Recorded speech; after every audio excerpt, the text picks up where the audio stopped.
হরিণ শিকার করেছে, শিকার করে গিয়ে হরিণটাকে খুঁজে পাচ্ছে না। শ্রমিককে গিয়ে জিজ্ঞেস করছে যে কি ব্যাপার, কোথায়, আমি যে একটা হরিণ মারলাম আপনার সামনে দিয়ে গেল, আপনি দেখলেন তো, বলুন।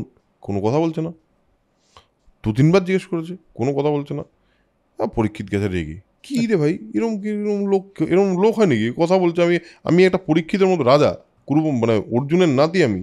ও যেটা করে সেটা হলো তীর দিয়ে একটা সাপ নিয়ে ওর গলায় ঝুলিয়ে দেয়, মৃত সাপ। শ্রমিক সেই সময় উত্তর কেন দেয়নি, তার কারণ হলো সে ছিল মৌনব্রতে।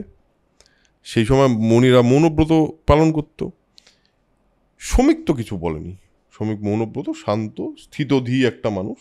কিন্তু তার ছেলে শৃঙ্গী, সে বলছে এইটা তো আমি সহ্য করতে পারবো না, এটা তো কোনো অপশন নেই।